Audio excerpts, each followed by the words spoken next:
কিয়ামতের কোন নিদর্শনের জন্য অপেক্ষা করছেন বলেন? নবীজি বলেছেন জীবনের শেষের দিকের একটা হাদিসে জিবরিল, এখানে নবী সাল্লাল্লাহু আলাইহি ওয়াসাল্লাম মাত্র দুইটা আলামত বলেছেন কিয়ামতে। কয়টা? এই দুইটার মধ্যে একটা হচ্ছে ওয়ান তারাল হুফাতাল উরাতাল আলাতাল ইয়াশাই ইয়াতাতাওয়ালুনা ফিল বুনিয়ান। সমাজের সবচেয়ে নিম্ন শ্রেণীর নগ্ন পায়ের মানে জুতা কেনার টাকা ছিল না, নগ্ন গায়ের মানে কাপড় কেনার টাকা ছিল না, এই শ্রেণীর মানুষ, ধনীদের কথা বলা হচ্ছে না, এই গরিব নিঃস্ব শ্রেণীর মানুষ ইয়াতাতাওয়ালুনা ফিল বুনিয়ান, উঁচু উঁচু অট্টালিকা নির্মাণের প্রতিযোগিতা করবে। মিলেছে? মধ্যপ্রাচ্যের অনেক কান্ট্রি আছে, তাকিয়ে দেখবেন। একসময় বেদুইন ছিল, বেদুইন মরুভূমিতে থাকতো। এখন দেখবেন কনস্ট্রাকটিভ বিল্ডিংস নির্মাণের কারো 100 তলা, কারো 200, কারো 150 প্রতিযোগিতা।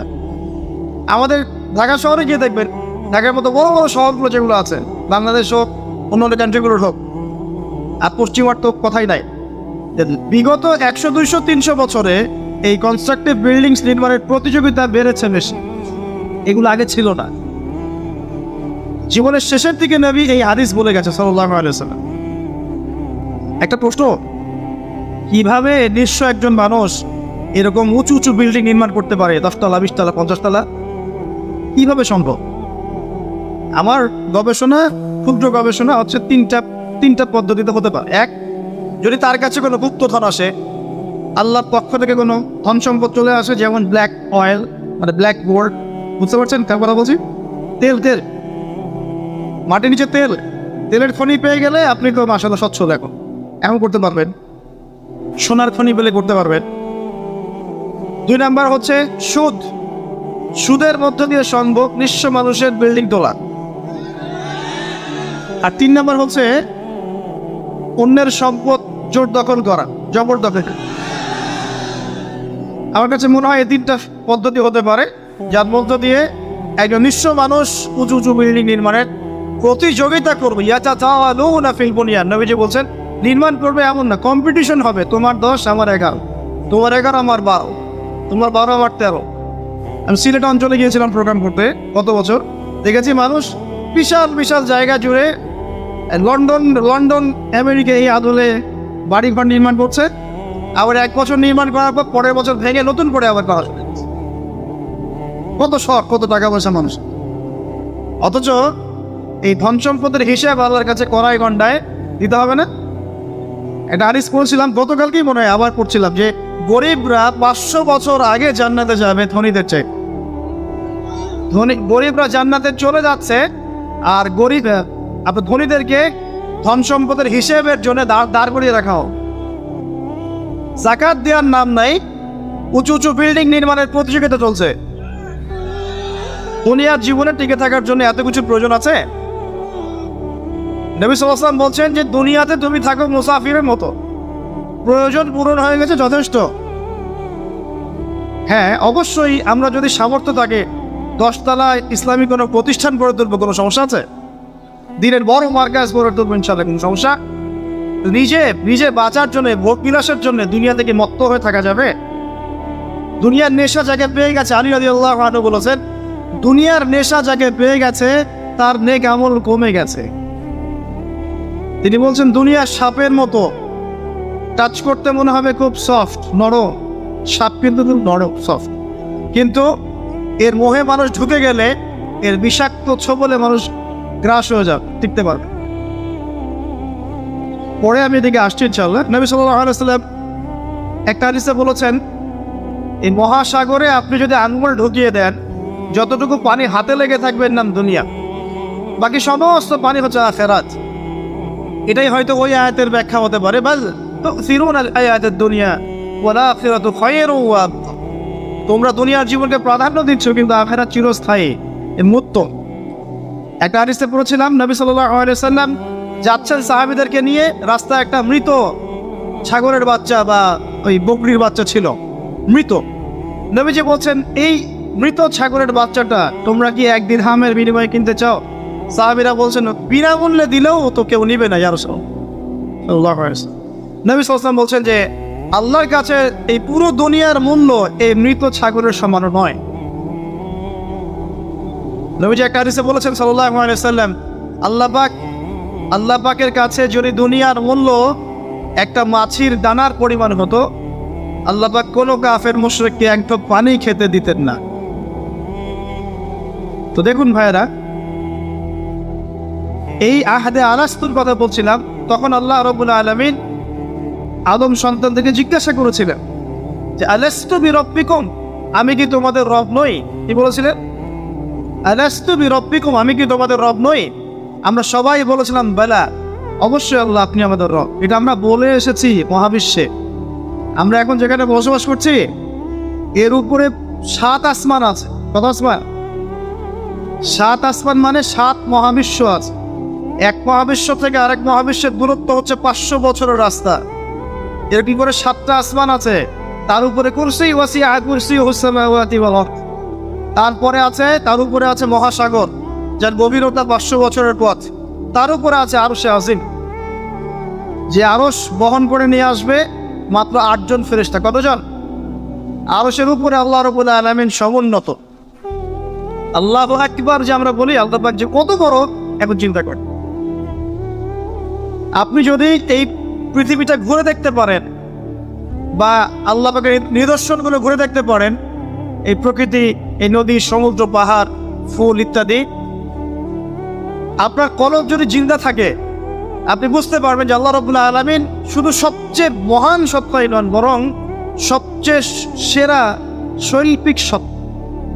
এত নিপুণতা, মানে আল্লাহ পাকের গায়রত, মর্যাদা, আল্লাহ রাব্বুল আলামিনের যে রুচিবোধ এত উচ্চ মানের। আজকে সকালে গোলাপ ফুল দেখছিলাম, কি ফুল ভাই? ফুল টুল দেখেন মাঝে মাঝে? গার্লফ্রেন্ডকে দেন নাকি? ওয়াইফকে দিবেন? কাকে দিবেন? বাসায় ওয়াইফকে দিবেন। ওয়াইফকে দিবেন, দিয়ে ভালোবাসার ইজহার করবেন, বলবেন আমি তোমাকে অনেক ভালোবাসি। মেয়েরা এগুলোই চায় যে আপনি তাকে প্রশংসা করেন, ভালোবাসেন, আদব মহব্বত করেন। তারা এগুলোই মনে মনে চায়। হয়তো আপনাকে তারা বলে না, কিন্তু তারা এটাই চায়। এটা আপনি করতে পারেন, ইনশাআল্লাহ তারা আপনার কন্ট্রোলে থাকবে। যদি কাঠখোট্টা হয়ে থাকেন সাংসারিক জীবনে, তাহলে দেখবেন রসকস কমে গেছে আর কি।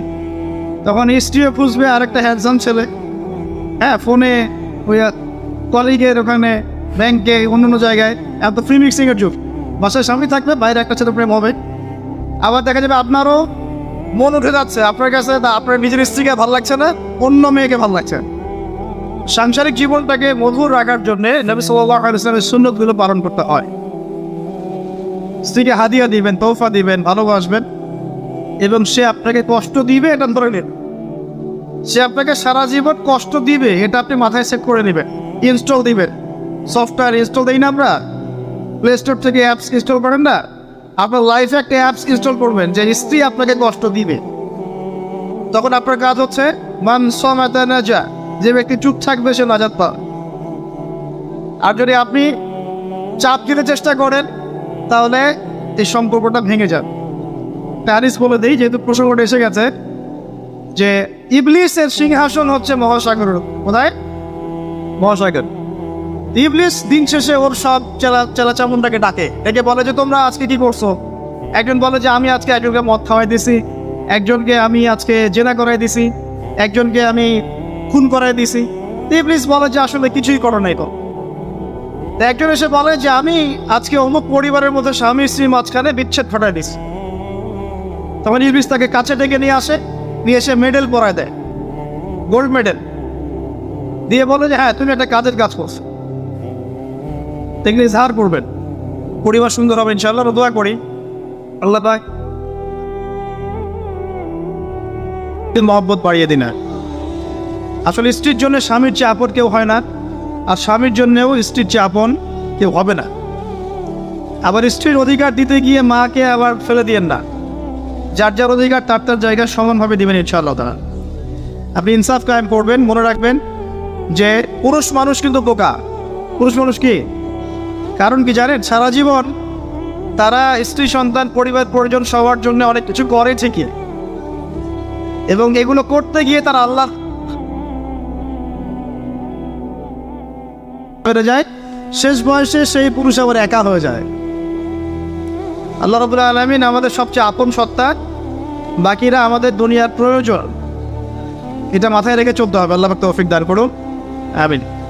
বলছিলাম ইজহারের কথা, এই যে আকাশের তারার কথা বলেছি, স্ত্রীকে নিয়ে মাঝে মাঝে আকাশের তারা দেখবেন, এটা সুন্নত। স্ত্রীকে নিয়ে রাত্রেবেলা একটু হাঁটাহাঁটি করেন, গল্পগুজব করেন, সুন্নত। অনেক সুন্নত কিন্তু উঠে গেছে এখন। মাঝে মাঝে খেতে বসবেন, একটা প্লেটে খায়েন। বাসায় কি একটা প্লেট আছে? সব তো সেপারেট প্লেট। একটা প্লেট, বড় প্লেট, এরকম বড় প্লেট আছে বাসায়? প্লেট বুঝতে পারছেন কি না? থালা থালা, এক প্লেটে খাওয়ার অভ্যাস করেন। নবী সাল্লাল্লাহু আলাইহি ওয়াসাল্লামের একটা হাদিস এমনও আসছে, আয়েশা রাদিয়াল্লাহু আনহা সম্পৃক্ত, একসাথে গোসলও করেছেন তারা। চিন্তা করা যায় এখন? একসাথে গোসল করেছেন। আয়েশা রাদিয়াল্লাহু আনহা বলতেন যে আমার হাতের সাথে নবী সাল্লাল্লাহু আলাইহি ওয়াসাল্লামের হাত টাচ লাগতেছিল পানি নেওয়ার সময়। আমরা কারাগারি করতেছি পানি নেওয়ার সময়, কে আগে পানি নেনি। ইসলাম এর মধ্যে সব কিছুর সমাধান নাই। যদি আমরা সত্যি জানতাম যে ইসলাম কি জিনিস, আমরা কোশ্চিন গেলেও পশ্চিমাদের কাছে হাত পাততাম না।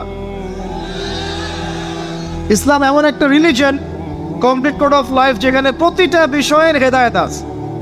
এমনকি পরিবারের এই ছোট ছোট বিষয়গুলো, স্ত্রীকে মাঝে মাঝে হাতে খাইয়ে দিবেন, সুন্নাত, নেকি পাবেন। সবচেয়ে উত্তম খরচ সেটা, যেটা আপনি আপনার পরিবারের পিছনে করেন। আকাশে মাঝে মাঝে তারা এবং চাঁদ দেখবেন স্ত্রীকে নিয়ে। এইখান থেকে কথা এদিকে এসেছে। কেন তারার সাথে তুলনা করছি জানেন? তারাগুলো শুধু তারাই নয়, যারা অ্যাস্ট্রোনমি সম্পর্কে কিছু পড়াশোনা করেছে তারা জানে যে এই তারাগুলোর পজিশন এত নিখুঁত যে একটা যদি সামান্য ডানে বামে সরে যায়, একটু 19-20 হয়ে যায়, মহাবিশ্বের এই মহাবিশ্বের যে মাধ্যাকর্ষণ শক্তি, অভিকর্ষ বল, এটা কলাপস করতে ভেঙে পড়ে যায়। পৃথিবী আর চাঁদের ডিস্টেন্স আছে না? চাঁদ যদি একটু পিছিয়ে যায়, হ্যাঁ, এই জোয়ার ভাটা যেটা হচ্ছে সমুদ্রে, এটার ভারসাম্য নষ্ট হয়ে যাবে। সূর্য আর পৃথিবীর একটা ডিস্টেন্স আছে না? সূর্য যদি এক ইঞ্চির সামনে চলে আসে, এক হাত সামনে চলে আসে, পৃথিবীর অর্ধেকের বেশি অংশ মরুভূমি হয়ে যাবে। আর যদি সূর্য এক হাত পিছনে চলে যায়, অল্প একটু পিছনে চলে যায়, তাহলে পৃথিবীর একটা বড় অংশ বরফে ঢেকে যাবে।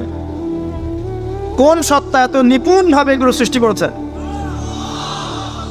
এখন নাস্তিকরা বলছে তো আল্লাহ বলে কেউ নাই। তাদের ধারণা এগুলো এত নিপুণভাবে মহাবিশ্বটা অটোমেটিকলি হয়ে গেছে, নাম এমনি এমনি।